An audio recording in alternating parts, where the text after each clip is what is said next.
let's link up with Krista on the FYX. She's a wellness coach with a focus on mental well-being and physical strength.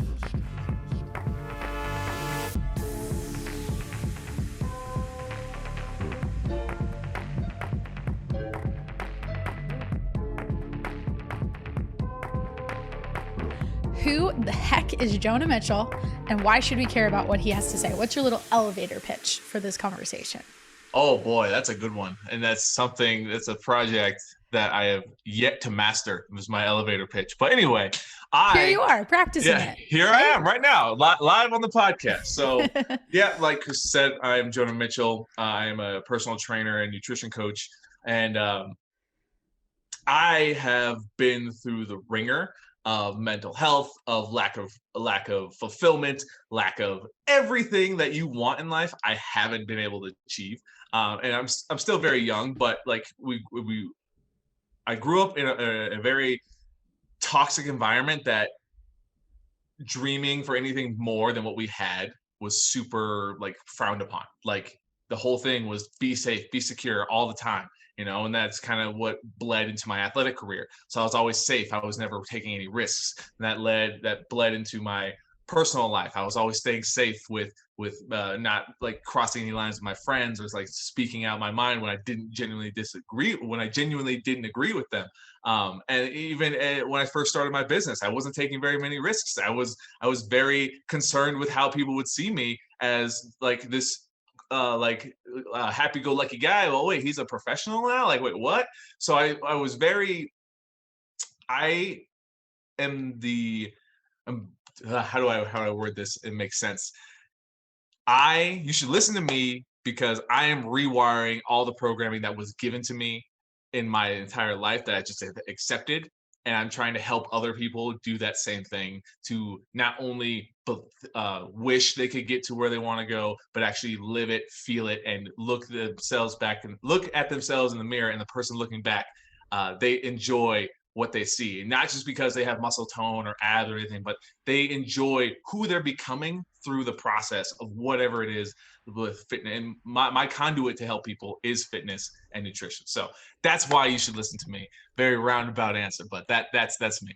Well, I love all that. We're very passionate about mental health, and really what you just nailed is self-development and having the ability to be humble enough and also vulnerable enough to put yourself out there and say that you are not a finished product. You are still figuring it out. Even when you've mastered things, there's plenty more to figure out. We were kind of talking about that before we started recording this episode. So I think that'll definitely be a theme throughout this conversation. But before we get into the heavy stuff, let's keep it light. And I know you're not a coffee drinker. As you know, that's another question that we start with on the FYX episodes. So instead, tell me what either your, typical morning routine is, what you do like to drink, or you can even tell us why you're not a big coffee guy. I'll tell you all of those things. Perfect. So my morning routine is I wake up about 5:30, 6 a.m. And I'll listen to like a affirmations little video on YouTube while I'm making my green tea, while I'm brushing my teeth. And then when I finish that, I go and I read a page from my daily Stoic book, and then I journal for at least a page. This is something that helps with my own mental state and something that gives back to me. And then I'll do some sort of meditation while kind of sipping my tea throughout that for about at least 10 minutes. And then that's what I do before I start my day. My first hour is everything is giving back to me, so that I can go and give back to my clients or whatever I have to get done that day. And why I'm not a coffee drinker is I am a sugar addict. And the only way to make coffee taste good is by putting a lot of sugar in there. And it's also just not my cup of tea, literally. There you go. So have you always been a tea drinker, or is that something you started recently? That is very recent. My wife actually, she put me on to tea. I used to think tea was stupid. It's just leaf water. I didn't know that it was actual, like there's antioxidants or like you could turmeric tea was a very anti-inflammatory thing. Mm-hmm. Like I didn't know tea was so complicated. I thought it was just like you put a thing in the bag and it makes it taste like not water. And I was like, that's what I went into when I was drinking tea. I was like, oh, so it's like dull flavored water. cool. Now I drink it like, oh my God, I feel like it's not like a 1-to-1, like, oh my God, I feel amazing, but it's just like something that I genuinely enjoy. And at the end of the day, I'll have like a ginger tea. Like ginger tea is probably one of my favorite. It makes me like feel really, really relaxed at the end of the day. So it may be some psychological things, but Hannah introduced it to me because she's a big tea drinker. So now I can't stop drinking tea. I love it. I love it. There are so many benefits to tea. And you know, I even asked the question because we'll stereotype a little bit and say that, you know, former collegiate football player vibes from Jonah doesn't make you look like you'd be a tea drinker. So I was curious Nope. if Hannah had rubbed off on you there. Oh yeah, yeah. I would make fun of her all the time, and she looks at me like, "Now you're a tea drinker, aren't you, Jonah?" I'm like, yep, Yeah. yes I am. Proud tea drinker. Well, I also want to highlight your morning routine because we mentioned mental health really briefly. Already anticipated having been on your podcast and us talking about that in so much detail when we had flipped the script. I anticipated being a part of the conversation today, but talk to me about your experience with journaling or with meditation, whether you want to talk about both, one or the other, really doesn't matter. But what prompted you to get into that, and why is it so important to you? Just repeating back what you said, to start your morning focused on just Jonah so that it puts you in the right headspace, energy, whatever you want to call it, to be able to then give back to others. So as I've gone through my own mental health journey, I've been suicidal twice in my life. And the first time I was 17, I was a very big emotional suppressor. So nothing affected me. Breakups didn't affect me. Death didn't affect me. Like drama didn't really affect me. But then it just came to a point where it, like they say, it catches up to you eventually. And that was the first point where I had emotional like boil over. And that was the first time I actually had to deal with like agony, like just all in your head. It just felt like nothing was really worth like going after. So that was the first Was time I there really one thing experienced. that like triggered it for you at the time? So it was a combination of a few things. So the first was I was going through a breakup with a girl that I really liked. Not proud of that moment, but it was more like that was the first time like a girl kind of just cheated on me. Like she just would. I don't know. That was the first time I ever seen a jealous side of me, and I was 17. You know, it's totally fine. Like we kind of we have to figure this shit out anyway. So that was the first piece to it, and then there was one other thing that I think I got in an argument with my mom and my stepdad about something, but that just kind of like not put me over the edge, but that like added to the pile. But then the third thing that happened like a week after that, where I was already kind of struggling, was my football coaches this was going into my senior year. Like I was like the last month of my junior year of high school. They said they're leaving schools, and I've been coached by them for the last 3 years. I was like, they're going to coach me all the way through my senior year. They're going to help That's me get into devastating. college. And yeah, that happened. And I just like my whole world shattered. Like they told us while we were in weights, and I was like squatting, and I just kind of dropped, and I had like 225 on my back. And I just kind of fell. I was like, oh, okay. And I just went and sat in the hallway, just like, what the hell is happening? So that kind of now I know. At the time I didn't realize, but I had some abandonment issues because I don't know who my dad is, and the two stepfathers I had were pieces of shit. So not to get, I mean, we're getting a little heavy, so I promise Go it's going for to make it. sense No, why. this is your platform, man. I want to hear it. I appreciate it. So like that triggered some abandonment issues compiled with all the emotions I repressed for so long, that I just felt so sad, so much. So I felt miserable all the time. And that lasted for like weeks on end. I wouldn't sleep. I didn't know what to do. I would go to school and just have headphones blasting so I didn't have to take in any more emotional stimulus. And when I finally came out on the other side of that, because that was when I was exposed to therapy and how talking about how you feel is super beneficial, I was like, okay, wow, this is a thing. Like boys can fucking cry. Like that was something that I was told, like boys don't cry. We don't talk about emotions. I mean, that's every dude, right? But if that happens too much, it can get to the issue. So as I was going through therapy, one of the unhealthy behaviors I learned was I'm never going to feel sadness again. Right. Like that is a terrible thing to say to your 17-year-old brain because you still have so much more to deal with. So Right. I never, so I said that, all right, I'm never going to let anything affect me the way I was affected there. So I start dating another girl. We keep dating. I actually like her a lot. A year and a half, it starts getting really toxic, and then that kind of like starts eating away at me. Going out of senior year, we go to separate colleges, so we're doing long distance, and it's just another toxic thing back and forth. On top of like frustrating performance in my own sport. Then I break up with this girl going into my sophomore year, and then she starts dating another guy a month later. So it's like, okay, I hope you have fun. I know things were like a real big issue, but then she didn't want me to leave.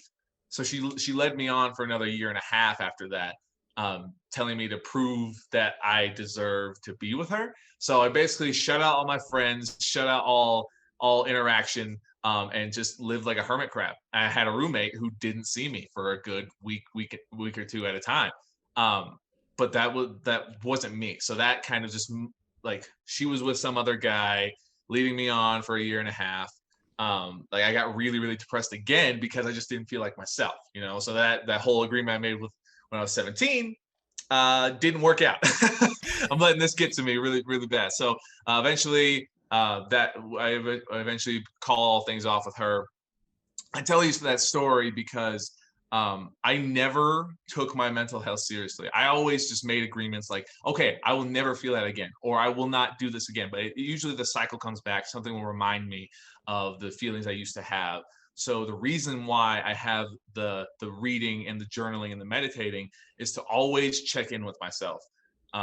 Because I easily can go back to suppressing emotions, to letting small things or big things really get under my skin and not let it truly affect me in the moment. But as it builds up, then I get to the point where I get to those points of super, super low depression. And I do not wish anyone to feel depression or suicidal thoughts. It's the worst thing ever. So it's just something that allows me to always check in myself, make sure that I'm okay, because I work with 35 plus people, and I have to make sure that when they're having a bad day, I can't also be having a bad day so much because I'm not checking in with myself.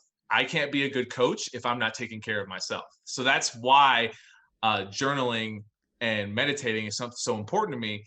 Journaling, especially because I've always struggled with kind of communicating my thoughts outwards, but when I have paper, it's so much easier to kind of talk to myself and get all these ideas, emotions out.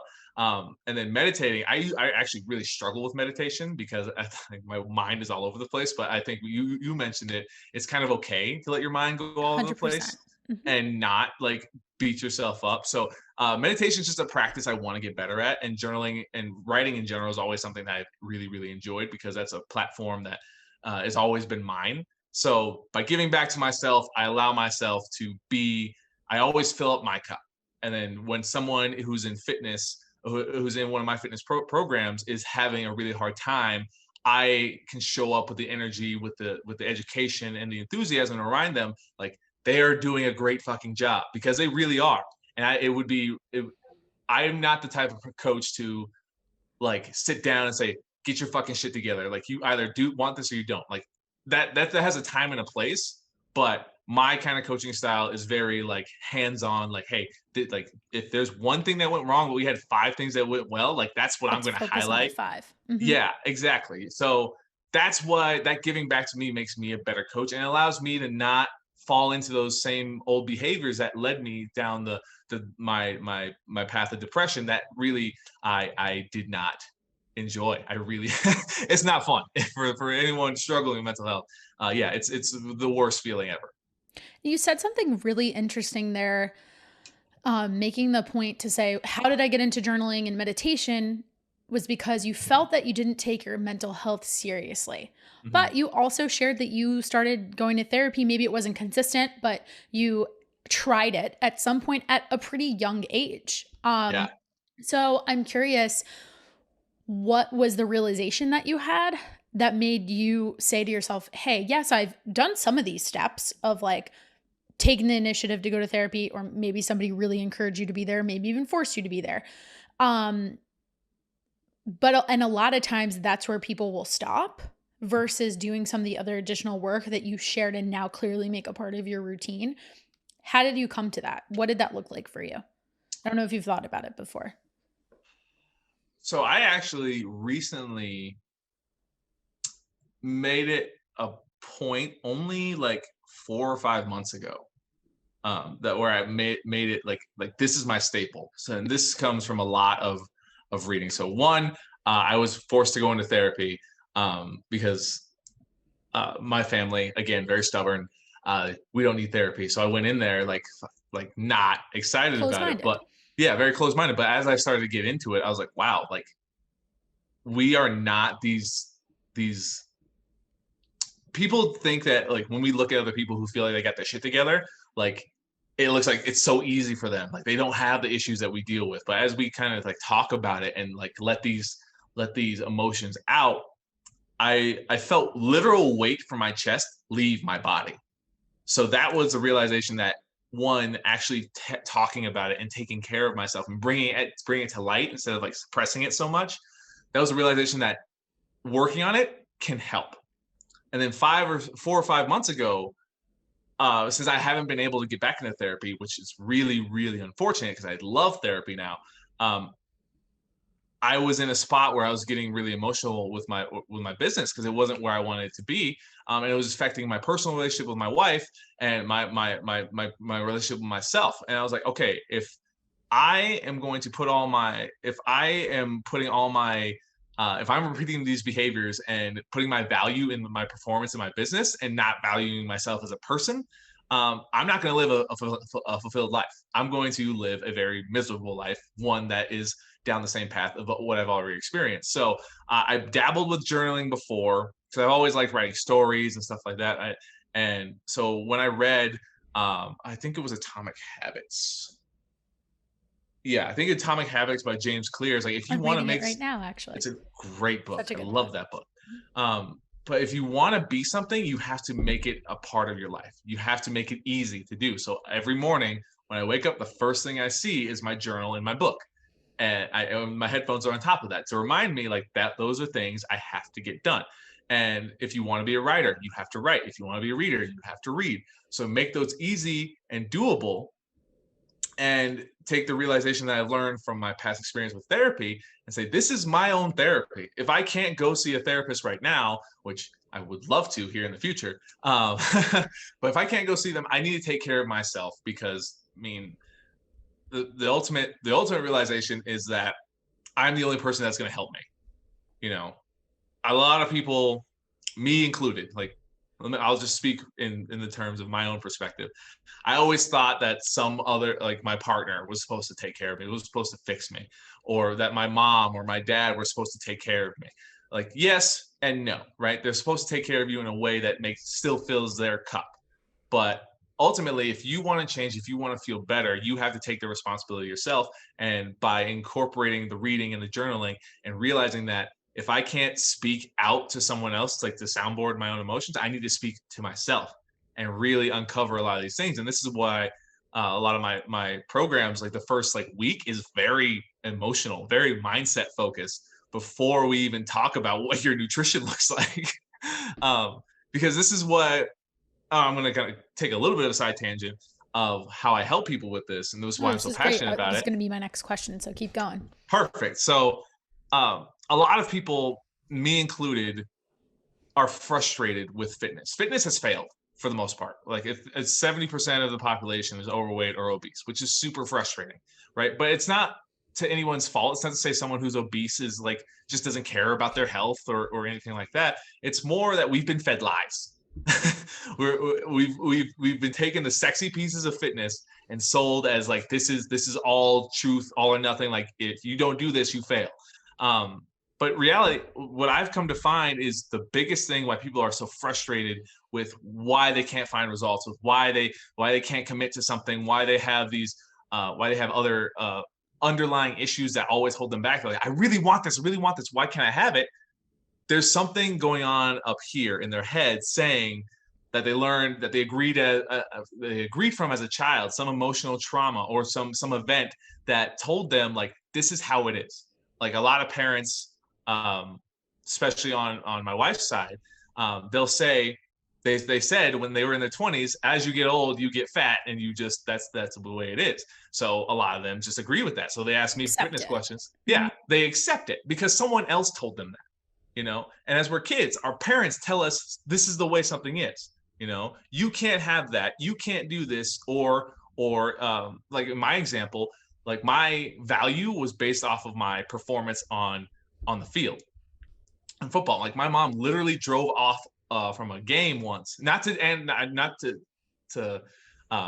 towards any, not to throw any animosity towards my mom. I love her, we have a great relationship now, but she also had me very young. So like, again, there's a bunch of different things under there. But anyway, after I had a bad game, my first like really, really bad game, and she drove away. She said, you have to walk home. She came back and got me, but still that agreement that I made is like, my value is determined by how I perform. It was an agreement that I made because it was given to me by someone else. So why people go into fitness and then it doesn't go the way they think it was, because someone told them that you just got to stop eating and keep moving and you'll lose weight. Right. So that's like a I'm rolling my misconception. eyes. I Yeah. This is a podcast. Rolling my eyes. But it's like, yes, it is right. If you eat less than you burn, you will lose weight. That is by definition, yes, that's how scientifically it works. correct. But if you are eating 1,200 calories and you cut down to 600 calories and don't know what your metabolism is, that shit is not going to work. So anyway, all these agreements that we seem to made when we were younger, that were given to us by other people, and we just kind of walk around our lives accepting these as law, as reality, as I can't do that thing because someone told me I couldn't, or I can't dream big because money is scary, or I can't be healthy and fit because my family isn't healthy and fit.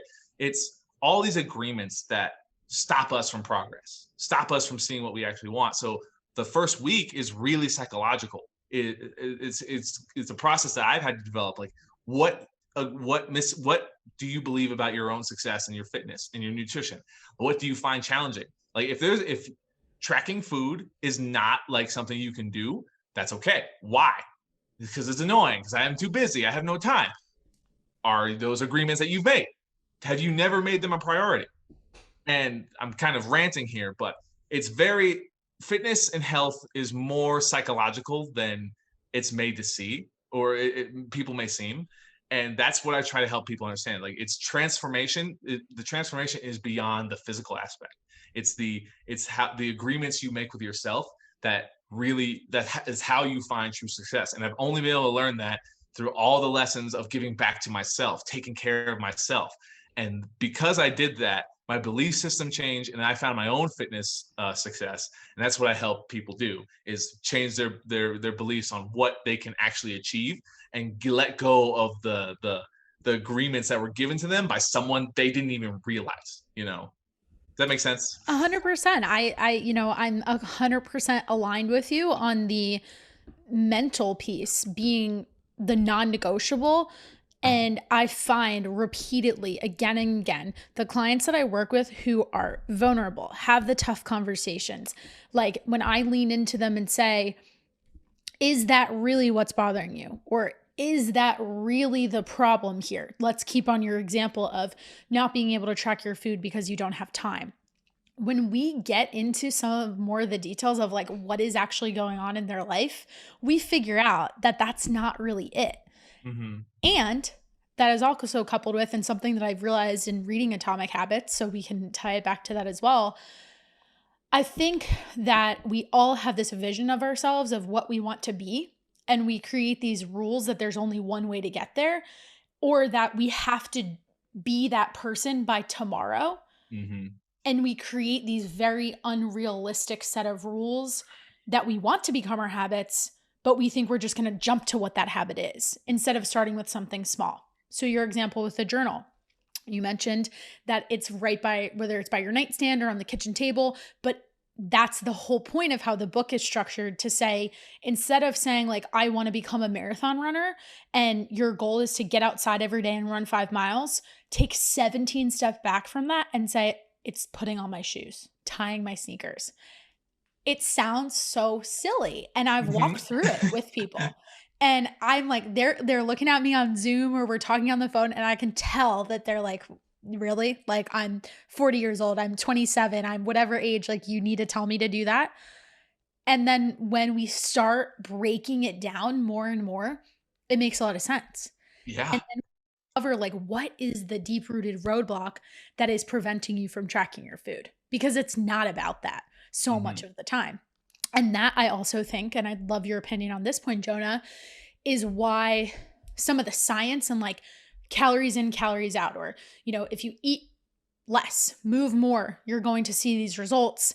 While they make sense in terms of the data and on paper, they don't always work because they just don't factor in real life in terms of your stress, your environment, your emotions, and all the other stuff, for lack of a better word, that comes up on a daily basis. Yeah, and that's whole, like, science is not emotional. It's very objective, and which is great. Like, there's many people who think objectively, you know, I just need this number, I need this workout, and I'll be fine, you know.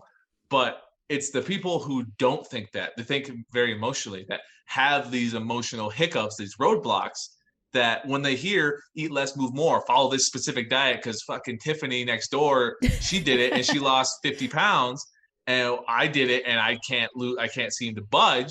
It's like, it's science is great, but each of us have our own fingerprint, literally and metabolically. Like, we don't understand the true complexity of it. But marketing is not about complexity. It's about simple, it's about effective, and it's about sexiness. And when people are comparing themselves, that's another huge issue. Comparing themselves to the Instagram models or the magazine covers or these actresses, actors. They say, wow, man, they must have a lot of money to do that. Or in reality, it's a very simple process, you know, but it's hard to get to the root of it all. And the stress is the biggest one. Like, I have a client in her mid 50s, owns 2 businesses, has 3 kids, Wow. and she's a very successful woman, very successful. Every time I tell her to track her food, it's like all hell breaks loose. Like, I can't do that. I can't do that. That's just not enough time in the day. I was like, okay, so what do you value? So I asked her what she values. She's like, character. Like, I'll never lie, cheat, or steal. Like, that's something. I want to be dependable. I want to be a role model for my kids. I was like, okay, are you able to be there for your kids? Oh no, I'm kind of busy all the time. It's like, but you value being a role model, being there for your family. So yeah, but I just have all these things. So okay, so you are this high performer, then you want to make everybody happy by running from thing to thing all the time. But why don't you take the same steps for yourself? Why do you lie and cheat and steal from your own body? Because if you, like, tracking is annoying because you don't see it as something that Is you're valuable. giving is valuable. You're not tracking is like, oh, this is another headache. No, it's giving back to you. It's giving you control over your chaotic life, that you feel like you have to go from one business to the next business. You have to take care of your employees. You want to be a good mom, but you're never there for your kids. And when you are there for your kids, you're not present. You know, so it's like, tracking isn't the issue. It's you don't value yourself enough to be performing at the level you perform for everybody else. So that's a specific issue for her. But that's, again, it's so complicated because science is objective. I work out 6 days a week. Why can't I lose weight? Those are all my people. You're speaking Yeah. right to the person who listens to this. You know, we were talking about rebranding and like refocusing our messaging, something that I've been really thinking about lately for my background, who I was and who I'm working towards becoming and my own goals.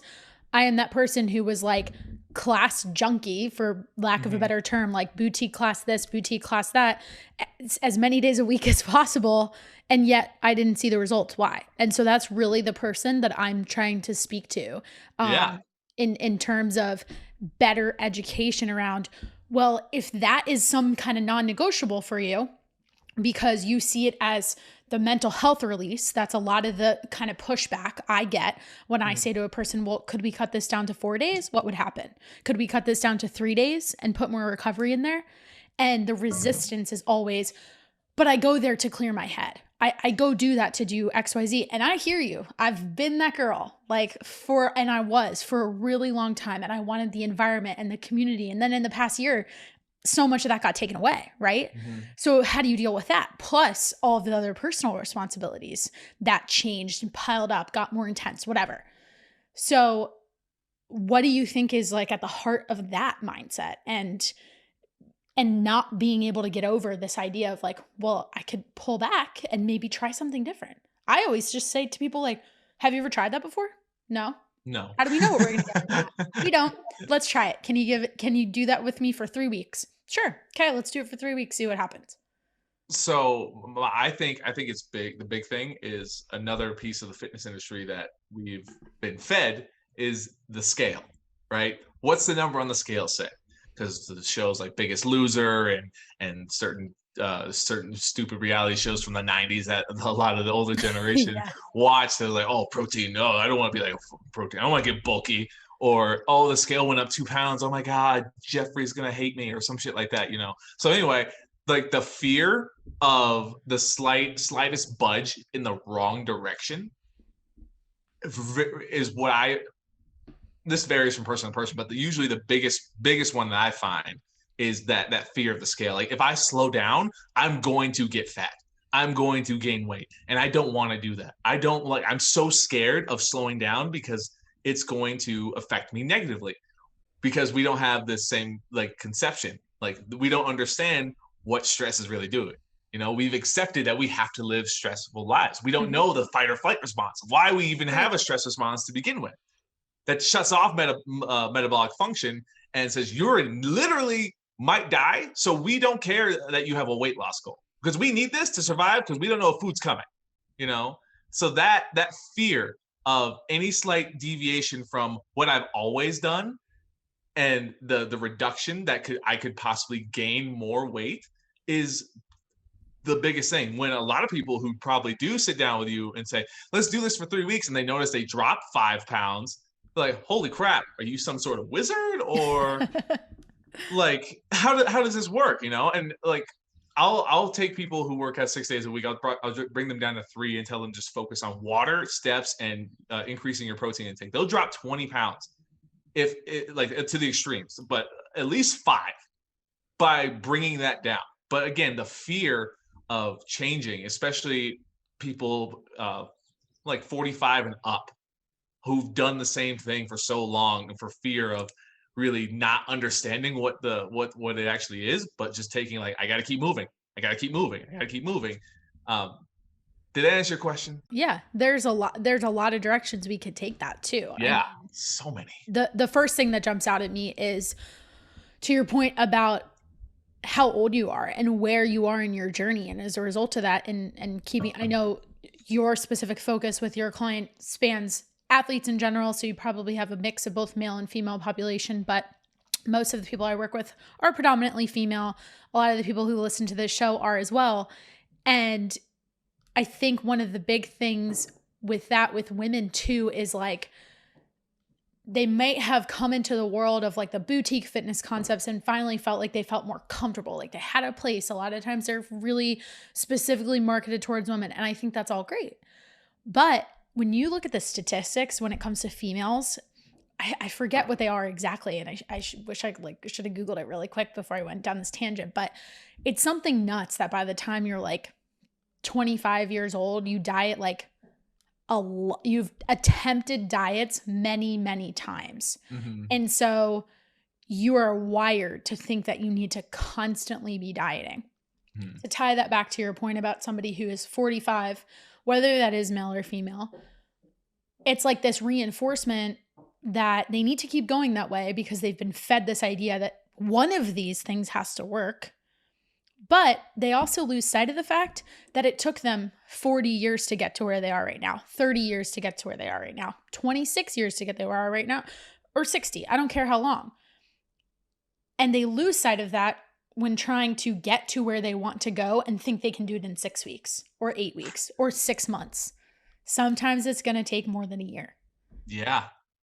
And being able to communicate that to them and they'll accept it is one of the hardest conversations ever. Very hard. Especially like when, oh man, I don't know if you have this issue, but when family asks me for like fitness and nutrition advice, and I give it to them, and they're in that higher age group. I'm like, this is how it's done. They're like, oh, I've never done it that way, so I can't do that. Oh, I really like keto, but I want to build muscle definition. So okay, this is how you're gonna do it. Ooh, I don't trust myself that way. Like that tells me like, one, don't ever train family.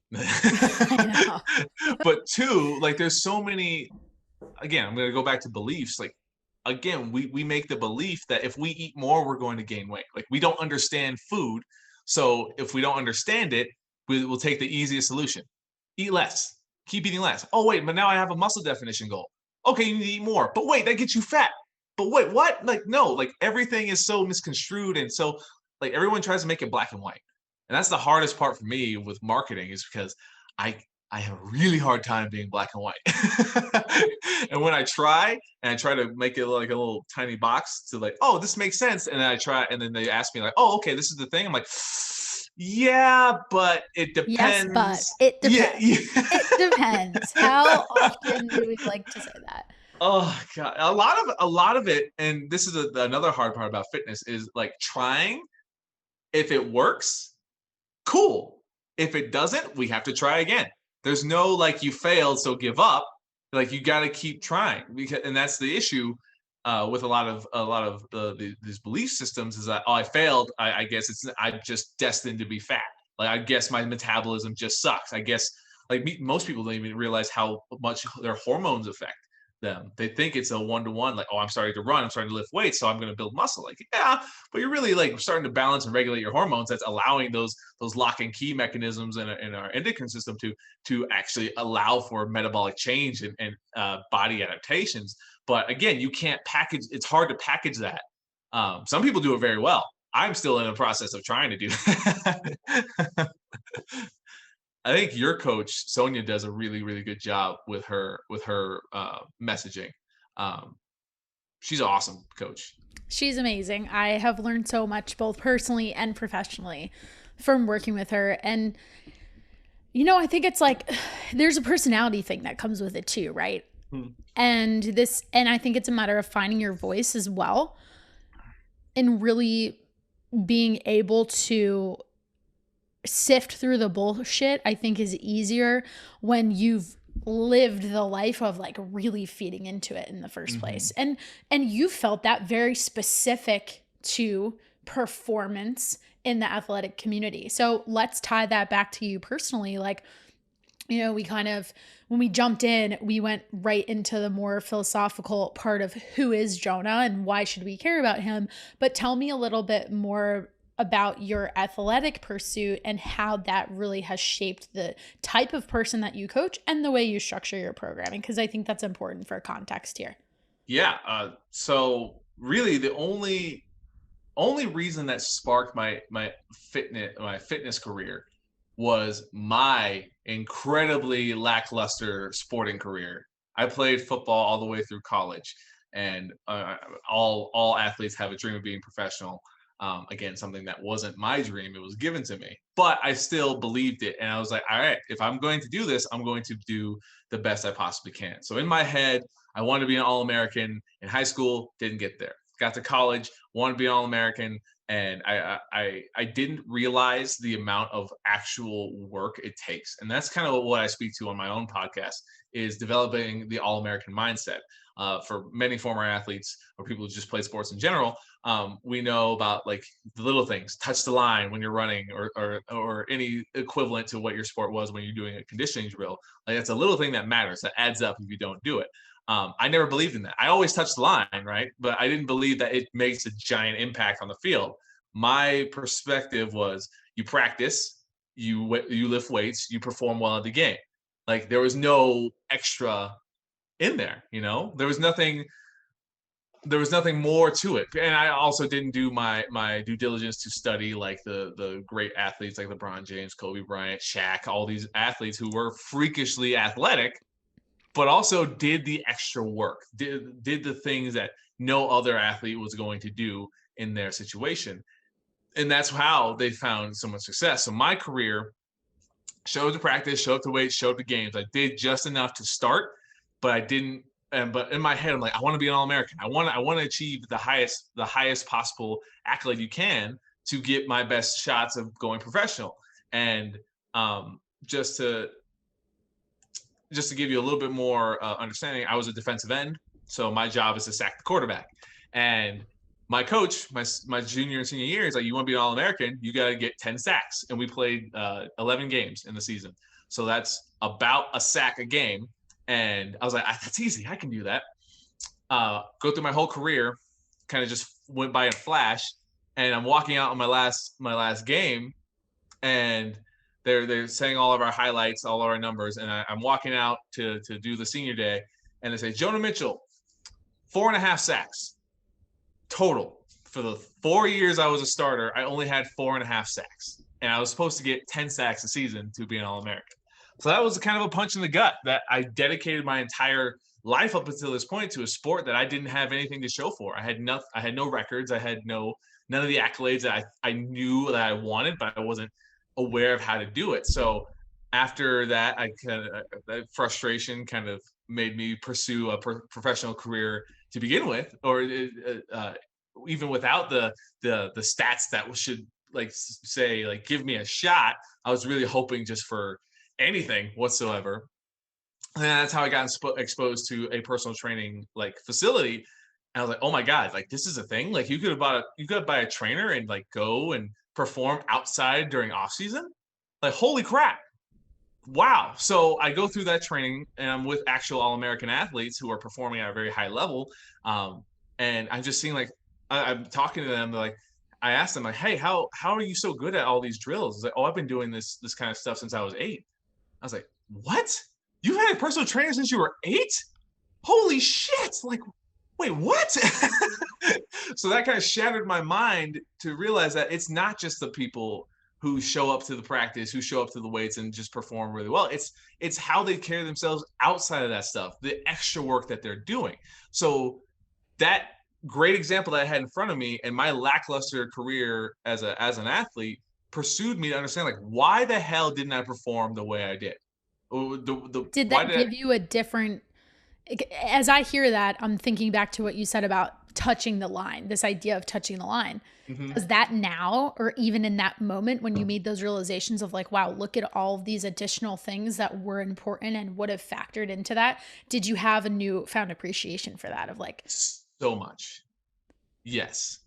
Everything, the touch the line, the showing up on time, to showing up early and leaving late, all that newfound all of it came as that realization set.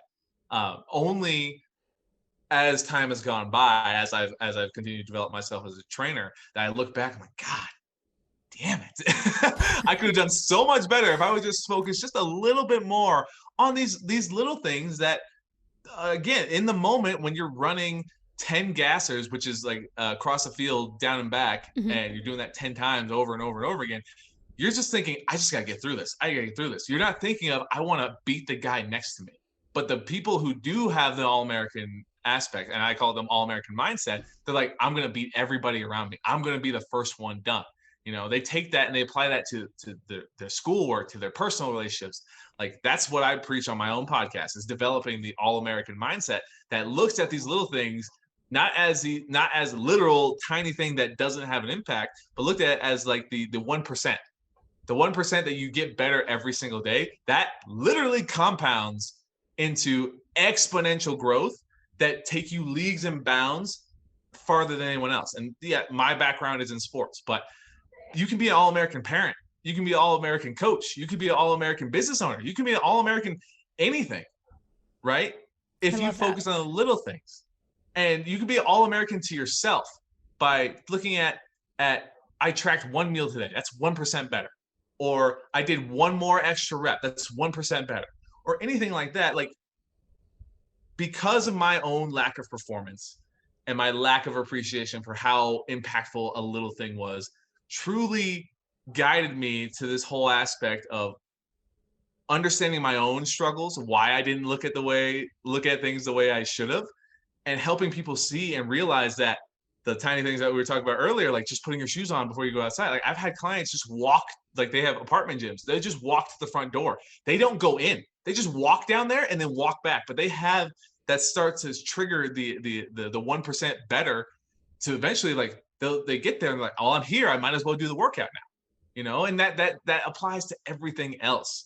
Giving back to yourself, getting 1% better at that, becoming an all-American in your own life based on your standards is what the true thing is, or the true thing we're trying to strive for. And kind of tying this all back into why I help people try to look back in the mirror and like what they see is, and why they're frustrated is because they know they have potential. But I was on Joe Mike Paul's podcast not too long ago, and he similar background as me, but one of his teammates told him that potential gets you fired. Because if you live in this potential realm, always, you're not going to achieve what you truly know you can. You'll just where's the execution? Exactly. Where you're a what if scenario. So taking that 1%, taking the little thing and making it a big thing in your own, like, this is going to make me better.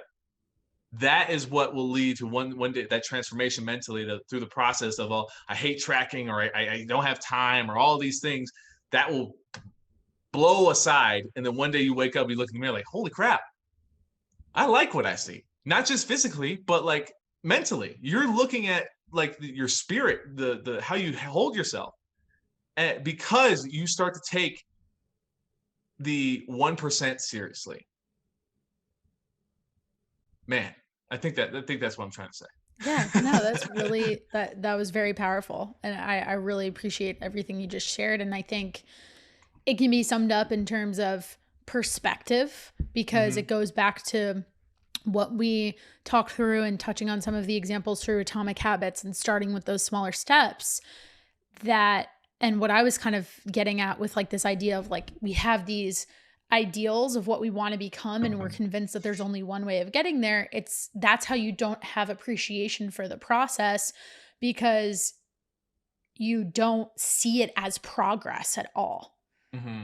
Unless it's this big monumental change. And it doesn't often happen that way.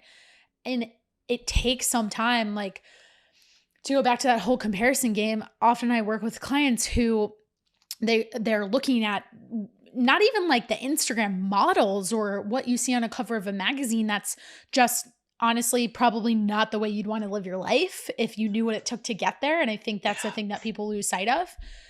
But looking at someone else who did some diet or did some program, or maybe they were just a hyper responder. Like maybe they did. And when I say hyper responder, I mean someone who just does happen to, when we make metabolic changes, when we adjust things like macros, we change their training style, they get it. That has a lot to do with their dieting history. And I think that can be overlooked. And then you go and you see this progress photo that gets posted, and it's like, look at what this person did in 90 days. We start comparing and being like, well, if that person did that in 90 days and I'm following something kind of similar to them, like something must be wrong with me. Why am I not seeing those results? And you got into that a little bit, but I wanted to bring this up at that point when you said like, it made me think about progress pictures and even posting transformation stories. How do you feel about them? Because sometimes, because of the conversation that we have been having, I get really conflicted because I want to celebrate somebody and I want to celebrate their progress, but often it's so much more than what's captured in that picture, or maybe it can't even be captured in that picture because it all happened up here in their head. That's a very good question that I've been going back and forth on a lot. I struggle with it. It's something that I do want to celebrate my clients because of the progress they make, but I also know that the effect it can have on certain people. But when you listened to Andy Frisella's podcast, right? I just finished 75 Hard like last week. Oh, fair enough. Duh. Yeah. So he was talking about, they weren't talking about anything specific, but he was, he is billionaire, I think now. And he was posting a lot of his luxurious life because he I fucking remember this worked. episode. Yeah, he worked really hard for it, right? But a lot of people would look at that as like, oh wow, like it must be nice sitting in your ivory tower. It's like you don't realize the actual work, blood, sweat, and tears that goes into building a life like that. You know, the people that he couldn't keep with him, like the friends he thought would be there, or really the hard decisions he had to make, the sleepless nights he had to do to live the life he does get to live. You know, and I bring that up because the people who would message him like, "Wow, must be nice," blah blah blah blah blah. That there's another group of people that would see that and would get inspired, be like, "Wow, he can do that. I can do that." So I tend to lean toward. I am conflicted, but I still tend to lead towards the still post in celebration Mm-hmm. of a transformation photo, or even just a progress photo, because I get to tell a story. I get to share their perspective. I get to say like, this was not fucking easy. Like, yeah, you see a 90-day transformation, but you do not see how sick they got, how miserable it was, how they wanted to give up. They called me crying because they didn't want to do it. But because I get to share that story, I get to inspire not only my current clients, but many prospecting clients prospects that would be like, maybe I can get that shot. Maybe I can be that person that's on the Instagram that said I gets to celebrate my own win. You know, because we all celebrate the physical transformation, but it really comes down to the mental aspect. Like you can post a 90-day transformation by crash dieting and hit workouts. Like that's amazing. But the second they stop doing that, they can very well go back the other way. So I like doing it in celebration to the true process of I was able to do this, but I also am able to keep doing this. You know, so even though it can ruffle some feathers for a certain group of people, I do want to provide that inspiration for that actual group of people that knows that they can do it. Just needs a little nudge in the right direction, a little bit more encouragement, because so much about right now is so negative. Like, like, I don't I don't agree with what you say, so I'm gonna demonize you, or like you do what I can't do, so I hate you for it. It's like, no, like we're all the same. I don't care where you're born. We're all the same. We all want the same thing. We all just want to be happy. We all especially want to be happy in our own heads and inside our own bodies. You know, and being able to share people's process and share their story about how they've been able to overcome these negative beliefs and all the roadblocks that inevitably come up when we decide to change ourselves is something that I value too much to avoid sharing their story, if they allow me, of course. Like it's only if something that they're comfortable sharing. So I would never post something that someone was like, absolutely not, there's no way in hell. But you know, it's all person per person. Like I had one not too long ago, and he was like begging me to post it because he was so proud of it. And I was That's like, really cool. yeah, you know, but again, it could ruffle some feathers, but that's okay. Like if it helps you, if it helps one person make a better decision that's going to get them towards where they actually want to go, then I think it's worth it. And to go back to the marketing aspect that you mentioned at the very beginning of this conversation, that it's usually what's sounding sexier or is a little bit simplified and kind of dumbed down is what sells because it's easier to explain. Mm-hmm. It gives you the opportunity to kind of set that record straight and tell the story of what actually happened. And we can only hope that somebody will take the time to read it, right? And but we can feel good about it from our perspective of sharing it, to be like, hey, some serious shit went into this, some serious commitment and dedication and deep work, and just like facing something that you might have been avoiding without even realizing it, or even in your case, like consistently pushing emotions down and it having to get to such an extreme to finally face it. And it doesn't matter what it took to get there. What matters is that you got there and then you chose to do something with it. Exactly. And just a little nudge, you know, the people that I help, it's not me. I'm not magical. You and I teach the very same right. information. Sonia probably teaches very similar. Like we all have what our niches, what we're really good at, but there's nothing new. It's just a I always say to people, direction. Like none of this is rocket science either. And sometimes I think that's why we kind of are hard on ourselves, because it's like, I find myself saying to a client, like, I know you know this, and you know this too. And that's not why you're here. It is for the accountability. It is for the idea of that if there's somebody that you want to be like, surrounding yourself with them, understanding the way they think, learning from them, there's so much that you can get from that.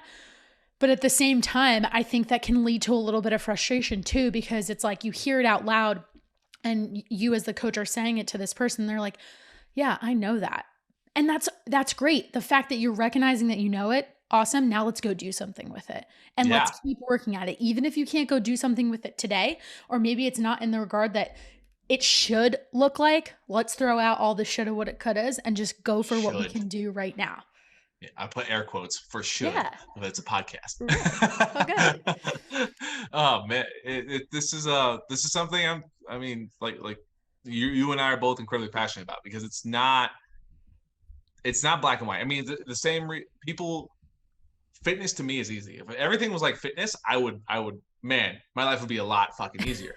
But cars to me are incredibly annoying and frustrating, and I have zero desire to get to learn anything like that. But that's the same perspective as someone else when it comes to fitness. Like, the way I look at how a car works is the way someone looks at how their body works, and they're like, I have no idea, or I've heard a bunch about how this works, but really to put this into practice, like, I'm gonna pay someone to fix my car. I don't care. You can tell me like the whole engine's fucked up. It's $5,000. Okay, cool. I'm not gonna question you, because I just don't have a desire to do that. And I'm not saying like that you should come pay me, or I mean, I don't know what you charge, Krista, but like, to me, if I have an issue that I just don't care enough to put in the effort to actually, no. If the issue isn't painful enough for me to learn about it, like fixing my car, I'm just going to have someone else do it for me. But the beauty about fitness, and I just kind of had this realization as I was telling the story, is our car, we don't live in our car. Like, we want that to be fixed just for convenience, but we are the vehicles that get us everywhere else. So if you're like me and you don't want to deal with the problem, and you just pay the mechanic no matter what he says, why can't we do that for the same thing for our health? Like, you live inside of your body. You're upset with yourself. Why can't you have that same mentality of like, it's all the more important now. Exactly, right? Like, you fix your car out of convenience. Why don't you fix your body? Not to say that there's anything to, like, not everyone needs a coach. I mean, I will need a coach for the rest of my life, because that's how I've lived. But our bodies are meant we're meant to love ourselves, to love the way we look. And I'm all for positive affirmations, but no, not but. And it's something that it all comes down to a perspective shift, like you said. Like, if we treat our bodies like all the problems we just throw money at, we'd be in a lot better situation. I guess I'm going to go down a different route here of when someone says like, oh, that's too much for coaching. But what's the last thing you bought that was expensive? Like a gaming console or massive TV? Did you go broke? No, you didn't. You bought it because you wanted it. So if you're buying someone's accountability, it is a little bit of a salesy term, but what is your health worth to you? Like, 100%. what is it? Like, I wish I could do my job for free, but I have a wife. Right. I have a life I'm trying to live. A roof over your head too. Yeah, it's more to. I'm going all over the place with this one. So if you ever want to like reel me in, by all means. No, I'm glad that you went down that path, because that's another challenge of us both being newer to the online game, especially because I know your transition was a little more abrupt than mine, and you had only been in the personal training world for such a short time before your hand was forced to turn to the online realm. But it's really difficult then competing with, and it's no knock to these types of setups, because I think they have value in helping getting somebody started. But like a person signing up for any kind of program that has a combination of workouts or coaching, like I'm not talking specific to nutrition per se, but it's this like $99 a month scenario. You're going to get the value of $99 a month for that. And it could be great, And it could be maybe the level of accountability that you needed. But I find that most of the people that are coming to me, it's out of frustration. Like, I've Mhm. tried all those different things. And then I just sit there and get so confused when the ultimate objection winds up coming down to, well, that sounds like a lot. And it's like, okay, but how unhappy are you with where you're at right now? And what if we hadn't gone down the road of $100 for this, $100 for that, $95 here and there, or even $10 a month for something else? Like, how much longer are you going to keep going down that rabbit hole? Like, if you sat there and you actually were like super calculated about what you budgeted for certain things, I think you'd be really surprised that it's not as extreme as like you're making it in your head, right? It's another belief that you've told yourself, you know. Uh, there's a good line that I came across from one of the guys who coaches me in sales. Um, is like, if this program only did this, like if you come to me and you're frustrated, you want to feel comfortable in your own skin. If this program only made you feel comfortable in your skin, would it be worth the money? If this program only made your sex life better, would it be worth the money? If that's all it did, because that's one piece of what That's your pain point, right? yeah, that's the one thing that you're coming to me for, but that's the one thing that's going to fix. If that's the only thing, is it worth it? But it all comes down to where you're at with your frustration. Right. I have clients who pay for me a whole year in advance because they are just fed Mhm. up. Sure. And I love that because they have the dedication. They've been through the pain and it's enough, right? But yeah, of course, I'm saying that because yeah, I like when someone commits to me that long, but more so because they understand the direction, you Mhm. know, and they're willing to take action. The people who are foot feeling around, price checking all the time, just aren't I in my opinion aren't truly looking for change. They're looking to find someone to feel their ideology that they already have and say, oh, okay, what I'm doing is working, cool, I don't need you. And then they go and they don't find any actual change, and they go down that $99 a month for this membership that's just a bunch of workouts that you like. It's not the workouts, it's not the diet, they're major pieces, but you have to actually want to change. You have to believe that you can change. And if you believe that, and that's really what my 3-day thing is about this next week, these next 3 days, is starting up here, starting in your brain. It's like, what are you saying to yourself? What are you agreeing to that isn't actually you? And then saying like, this is what I actually want. What's holding me back? And then once you have that, then you can have the fitness and nutrition part that are the science base that will get you where you want to go. But if you don't believe it, if you doubt yourself the whole time, you're going to end up with that same frustration, that same miserable feeling you've had where you look in the mirror like, I don't like what I see. Or you just wake up, you have to have sex with the lights off because like you don't want your partner to see you that way. You know, there's so many things that people deal with that just being fed up with it and wanting to seek change, you'll see change. But if you don't actually believe that their change is possible, that this is how you have to live, you're going to keep bouncing from $99 to not to say any of those $99 things are bad, Right, right. because they can definitely be a tool, like you said, that someone can need. But the people who are actually fed up, like, oh, this is the type of person that I was. I was fed up with the frustration with not seeing results. I was fed up with doing all the research, all the people saying like you have to fast, you have to keto, you have to paleo, you have to do HIIT workouts, you have to do this in order to look like me. In reality, that didn't work for me. I had to figure out what If it worked for had, you me. wouldn't have kept searching and jumping to the Exactly. next thing and the next. Yeah, I fasted. I did a 18-hour fast once because it said I was going to burn fat. I was eating about 800 calories. I felt miserable. It's awful. That Like sounds not terrible. sustainable. It's stupid. But then after I stopped looking at like all these concepts as like this is the one thing I need, it's like no, I am a person. I am an individual. This is how I live my life. What can I stick to? That's the beauty of it, realizing that you are an individual, that you're not a plug and chug, like here, this is how it gets done. Like realize that you have your own You have your own likes, your own dislikes, and there's some things that you need to work around. But when we can find that consistency, that's where the belief starts to shift. And then you start to see the results that you haven't seen for 20, 30, 40 years because you've always been like me, bouncing and bouncing and bouncing. Whew. So well said. Well, I want to be respectful of your time because I know you have a lot going on in a busy day. So we're going to wrap it up.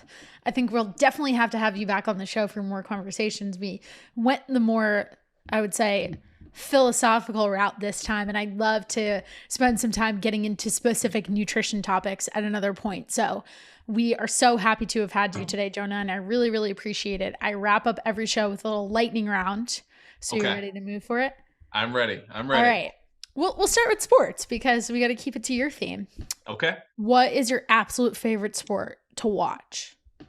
Oh, baseball. I love baseball. If I could do it I all wasn't over expecting again. to say that. Yeah, I know, right? I almost said football, but I've just like football was the first sport I was good at. But baseball has always had a special place in my heart. I grew up in Colorado. I still live here. Rockies games are just my most fondest memories. And I actually was really friggin' good at baseball, but I decided to play football instead, not really fully commit. So anyway, baseball hands down, like 10 times out of 11. Nice. Favorite activity, hobby, whether it's or maybe like a restaurant or something that you and Hannah enjoy doing together. Oh man, ever since we've been dating, we are very like simple. But I moved in with her like within 2 months of dating, and we were both like working serving jobs. But we all both got done at 9 p.m. and we come home and say best part of the day, where we just sit down and watch TV together. That's still my favorite thing. It's just when everything's done for the day, we just sit down, relax, Time and to just watch unplug. TV. Yeah, that's my favorite hobby. I mean, we do go out and have adventures, but like the most consistent one that I always come back to is that one. I know you guys work very closely together nowadays. Yeah. What would you say is the biggest, kind of a loaded question? Maybe a little long for lightning round, but it's all right. It's okay. Biggest challenge of working together, or maybe some boundary that you guys have had to set or work through or consistently talking about of like, oh, we didn't expect this to come up. We had a lot come up. So the biggest one is we both work incredibly different. She's very type A, I'm very type B. So when one of us was doing one thing a certain way and we didn't really see eye to eye, it would cause a lot of friction. So because of that, we've had to just say, hey, this is how I get things done. Hey, this is how I get things done. So the boundary we've had, like we have very specific roles that we do not cross. And if we do, it's more of like, hey, just a suggestion, not trying to impede over here, but that's what I would think. And she would do the same for me. So we have a line. This is Hannah's side. This is Jonah's side. Okay. If we cross it, then that's where problems kind of arise. But when we kind of let each other like work together, but in our own way, it's because of all the lessons that we've learned. And that's what has made us not want to kill each other when we have different ideas of how the business should be ran. What we've mentioned a few books throughout this conversation.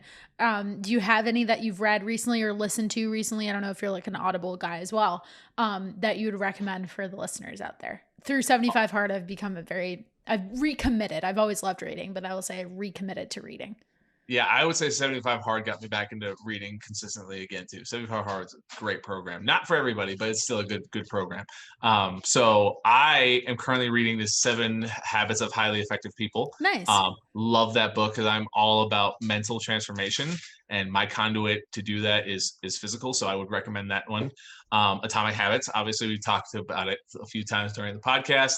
And then a couple ones. Eat Smarter by Sean Model, who He's great. oh my God, I love that guy. And he makes nutrition so simple and fun to understand, and gives you a 30-day ability to just take back control of your nutrition. If you have no idea, he breaks it down to you so you understand why it's not just to eat less, move more scenario. So that one, and then actually I'll go one more on the educational side. The Resistance Training Revolution by Sal DiStefano. Nice. Very basic understanding of resistance training for people who don't know what they're doing. I love that book because it communicates to the person who just needs to get started. in any way, shape, or form. So I would recommend all 3 or 4 of those books that I mentioned, because the first, like the 7 of Habits of Highly Effective People, is changing my life as I'm reading it right now. And those other 2 books, the Eat Smarter and Resistance Training Revolution, helps me be a better coach. And it's also just a really great resource for people who want to start and do their own, to find their own path. Mm-hmm. I love that. Great recommendations, and appreciate the detail on that too. Yeah. We talked a lot about, throughout our conversation, some things that we're frustrated by in the fitness industry, or really things that you and I and other coaches that we know are working to change. So I'm curious if you could snap your fingers tomorrow and change, like if you could only change one thing about the fitness industry and do it instantly overnight, what would it be? Oh man, that's a good This just question. popped into my head. Oh I did boy. not plan this. Okay. So the one thing I would want to change is the celebration of the sexy side, like the abs, the definition, because those are all amazing achievements for people. But because of that selling, because of that, we've the cancel culture, or the love yourself, wherever you're at, has been built to combat those Sure. those ideals. Mhm. When it's not like you either are super fit or you're not. Like that's Yeah, not where's the in how it is. between? Where's Yeah, the real there's life stuff?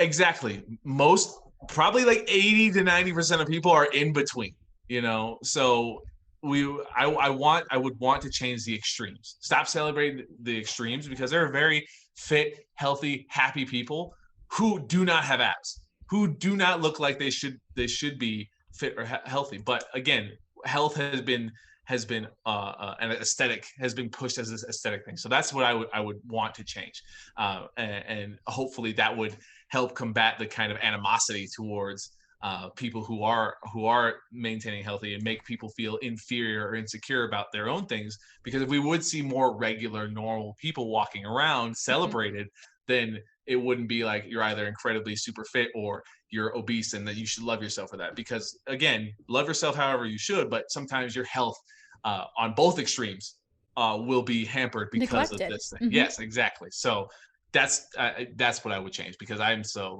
was sold by it, and I have found when I was at like 7% body fat, I felt miserable, Right. It's like, and at didn't what want to do cost? that. Yeah, at Mhm. what cost, you know? So that's exactly what I would change, because that's why there's so much pushback and animosity, and the division of either you're healthy or you just don't do anything for yourself. Well, we're both going to keep doing what we're doing to work towards making that change. Jonah, thank you again for your time. I really, really appreciate it. I could talk to you forever. Yeah. And I'm just so grateful to have made the connection to get to work with you, collaborate with you. And last but not least, tell us where we can find you, where we can listen to your podcast. Just give us all the details if we want to stay connected with Jonah Mitchell. Awesome. So thank you for letting me do this. Thank you for providing me a platform to share my own platform. So I have the Athlete for Life podcast on Apple Podcasts and Spotify, and I think everywhere else, but I only got like 1% of listeners from there. But anyway, that's where I kind of do that's my own little baby. It's where I kind of get an idea and I start recording. So I love that. That's my podcast. Find me on Instagram at Jonah Mitchell _fitness. And on Facebook, just Jonah Mitchell. You should see me there. I'm usually the top search one, maybe. I like to think so. But that's it. If you want to find me and get connected with me, that's where you mainly find me. Awesome. We will link it down in the show notes. To everybody who's been listening today, we appreciate you guys out there. As the reminder always stands, leave a review, reach out to either one of us on social media, share this message so that as many people as possible can be impacted by it, and we can keep plugging along and fighting the good fight and making some of those changes to the fitness industry that we want to see. This has been your latest episode of The Fix, and we hope you guys have a fantastic rest of your day.